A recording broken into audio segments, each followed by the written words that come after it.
لوگوں سے عزتیں تلاش کرتے ہو تو وہ کیا تمہیں عزت دیں گے؟ وہ تو کل اچھا کہتے ہیں، پرسوں برا کہنے لگ جاتے ہیں۔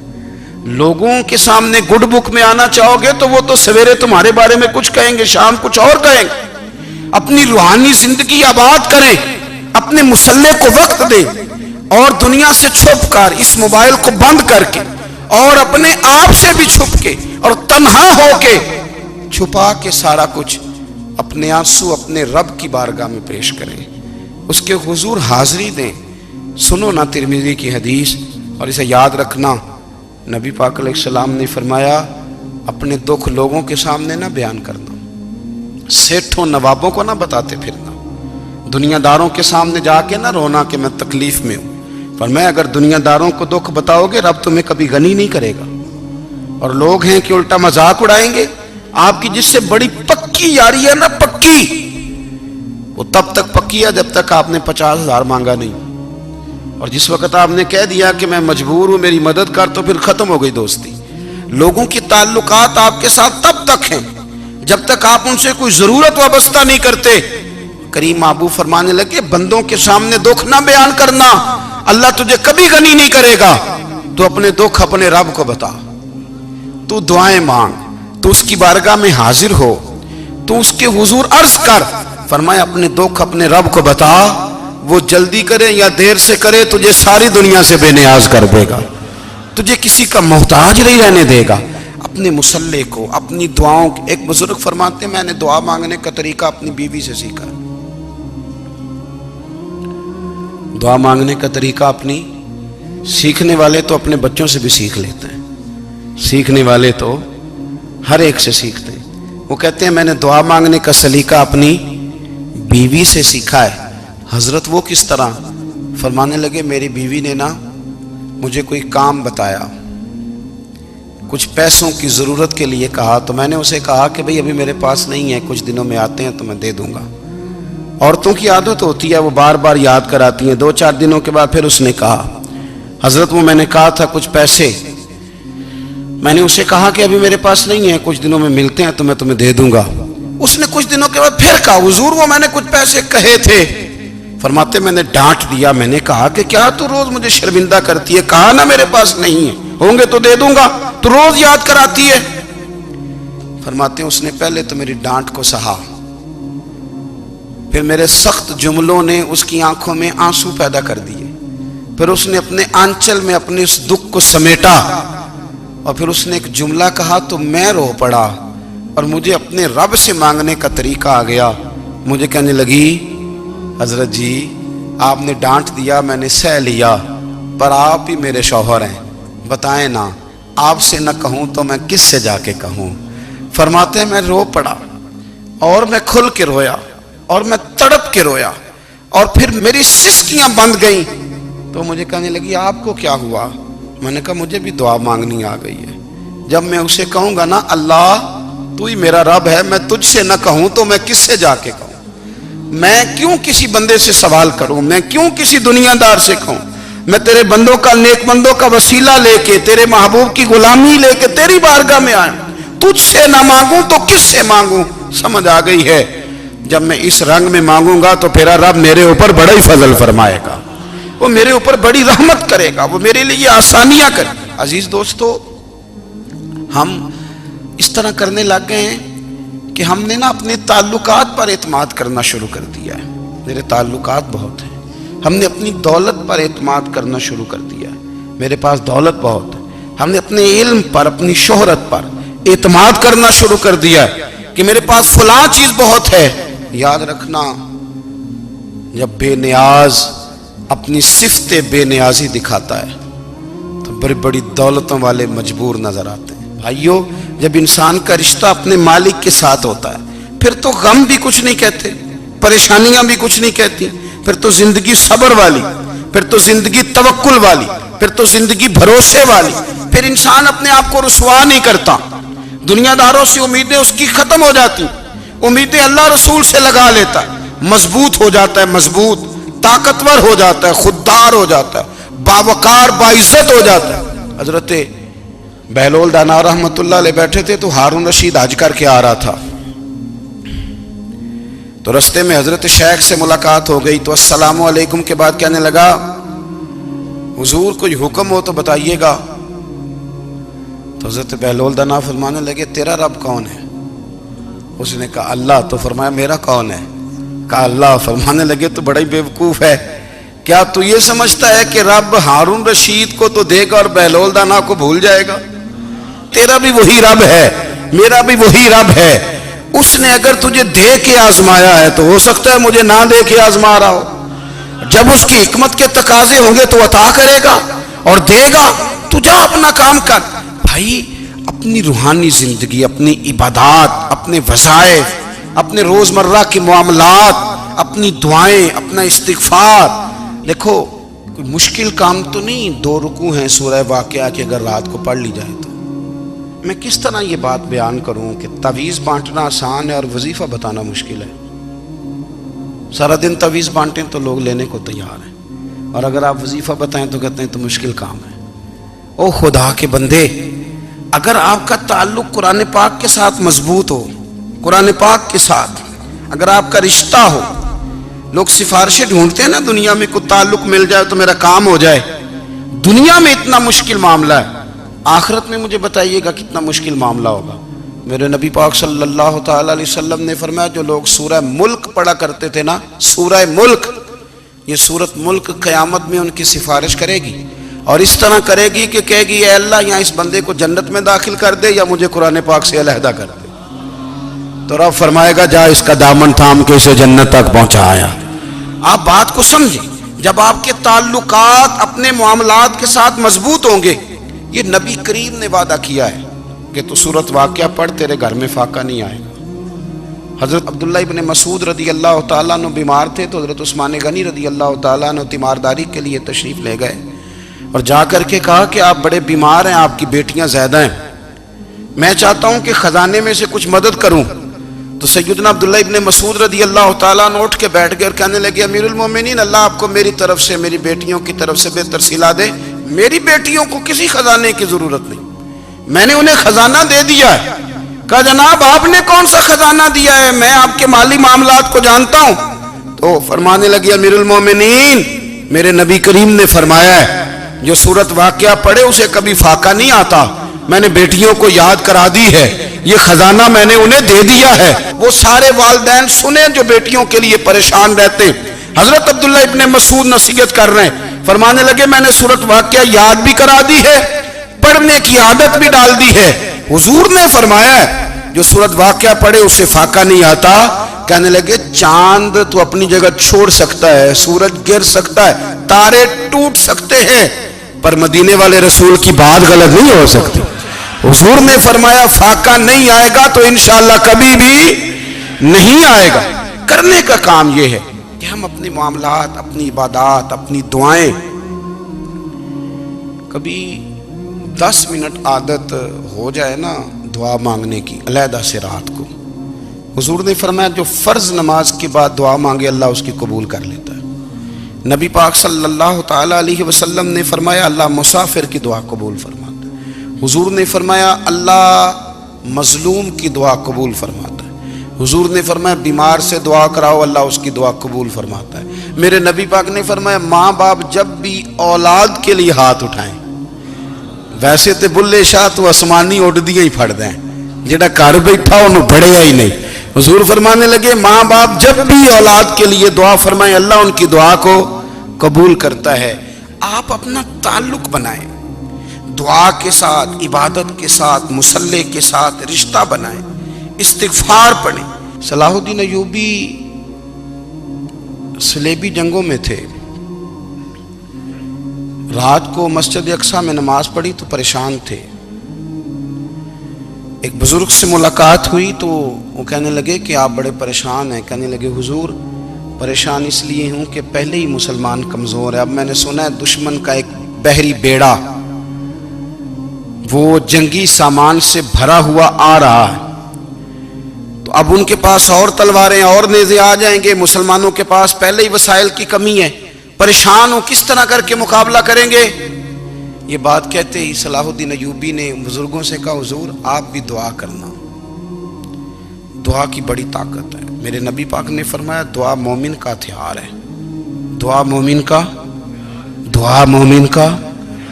حضور نے فرمایا تقدیر کو سوائے دعا کے کوئی چیز نہیں بدل سکتی، دعا مومن کا ہتھیار ہے، یہ کافر کے پاس کوئی نہیں، یہ ہتھیار ہے مومن کا۔ اللہ کرے آپ کو سمجھ آئے، پھر سنیں، کئی بار کہہ چکا ہوں یہ ہتھیار ہے۔ کافر کے مقابلے میں جو تیرے پاس سب سے بڑا ہتھیار ہے وہ دعا ہے۔ دعائیں کرانی چھوڑ دی، کرنی چھوڑ دی، لینی چھوڑ دی۔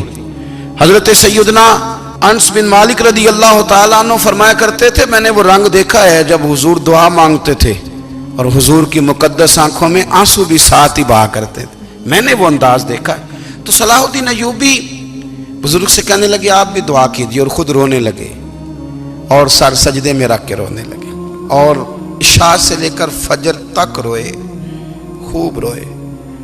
صبح وہ بزرگ آئے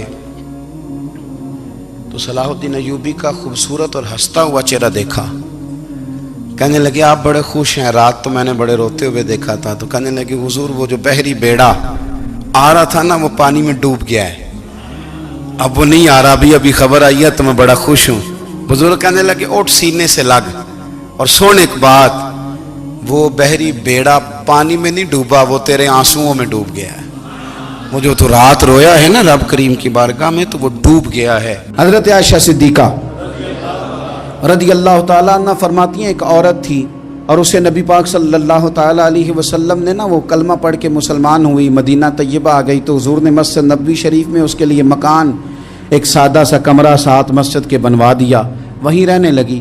اکثر وہ سیدہ طیبہ کے پاس آتی تو حضرت عائشہ صدیقہ رضی اللہ تعالیٰ عنہ فرماتی ہیں وہ بڑی باتیں سناتی اور آخر میں کہتی وہ ہار والا دن بھی بڑا عجیب دن تھا اور میرے رب کی قدرتوں کا دن تھا، وہ بھی بڑا عجیب دن تھا۔ سیدہ عائشہ صدیقہ رضی اللہ تعالیٰ عنہ ایک دن فرمانے لگی کہ تو ہار والے دن کا بڑا ذکر کرتی ہے، وہ کیا دن تھا؟ تو خاتون کہنے لگی اماں جی وہ دن تھا جب میرے رب پر بھروسہ اور مضبوط ہو گیا، جس دن میرا اپنے رب پر توکل اور بڑھا، میرے ایمان میں یقین میں اور پختگی آئی۔ کہنے لگی میں ایک گھر کی کنیز تھی، نوکرانی تھی، اس گھر میں ایک بچی تھی جس کے پاس سونے چاندی ہیرے جواہرات کا ہار تھا۔ اس زمانے میں نا چمڑے کے اوپر لوگ ہیرے جواہرات لگاتے تھے، کئی دفعہ سرخ رنگ کے چمڑے پہ لگائے جاتے تھے، وہ بچی پہنتی تھی۔ تو کہتی ہیں وہ بچی کے اس نے اتار کے رکھا یا اس سے گرا وہ ہار تو چیل اسے اٹھا کے لے گئی گوشت سمجھ کے اور میرے سامنے اٹھا کے لے گئی۔ گھر والوں نے مجھ سے پوچھا، یہ بخاری میں موجود ہے، گھر والوں نے پوچھا مجھ سے کہ وہ ہار کہاں ہے تو میں نے کہا چیل اٹھا کے لے گئی۔ گھر میں کچھ چوری ہو جائے تو سب سے پہلا الزام کس پہ لگتا ہے؟ ملازمین پہ۔ کہتے انہوں نے مجھے بڑا مارا، بڑی تکلیف تھی، حتیٰ کہ میری شرمگاہ تک کی تلاشی لی، میری عزت اتنی خراب کی میں بتا نہیں سکتی۔ میں نے اپنی زندگی میں ایک واقعہ دیکھا، ایک امیر گھر میں چوری ہو گئی، ملازم کو اتنا مارا کہ وہ چارپائی پہ پڑ گیا، پولیس والوں سے اتنی مار پروائی گئی کہ وہ بیچارہ چارپائی پہ پڑ گیا، اور پھر وہ اتنا بیمار ہوا اور کچھ دنوں کے بعد پتہ چل گیا کہ چور تو اپنا بیٹا ہے ان کا، پھر اس کا انتقال ہو گیا۔ اب وہ سیٹھ صاحب اور گھر والے آ کے نا مرنے والے کے کان میں معافیاں مانگ رہے ہیں، کان میں۔ تو میں نے ان سے پھر کہا تھا کہ یہ تو اب چلا گیا ہے، تمہارا زور چلتا تھا نا تو تم نے قانون خریدا اور تم نے اسے جتنا ہو سکا تم نے اسے مار پڑوائی، تمہارے پاس جو عدالتیں تھیں تم نے وہاں کارروائی کی، اب ایک عدالت قیامت کے دن لگے گی۔ یہ کمزور تھا نا، کچھ کر نہیں سکا۔ میرے نبی پاک صلی اللہ علیہ وسلم نے فرمایا سن لو، اگر سینگ والی بکری نے بغیر سینگ والی بکری کو تکلیف دی ہوگی نا تو قیامت کے دن اسے بھی بدلہ دینا پڑے گا کہ تیرے پاس سینگ تھے اور تو نے اسے مارا تھا۔ وہ خاتون عرض کرتی ہے سیدہ عائشہ کی خدمت میں کہ مجھے بڑا مارا، مجھے تکلیف دی، میں کہہ رہی تھی کہ میرے سامنے چیل لے گئی ہے پر وہ نہیں مان رہے تھے، اماں جی انہوں نے مجھے بڑا مارا۔ حضرت عائشہ صدیقہ کہتی ہیں پھر کیا ہوا؟ کہنے لگی اماں جی جب کوئی میرا مددگار نہ رہا، مجھے تکلیف دے رہے تھے، رسوا کر رہے تھے، تو میں نے اپنے رب سے مدد چاہی، میرے رب کی طرف میں نے توجہ کی، میں نے کہا مالک اب تو ہی میرا مددگار ہے،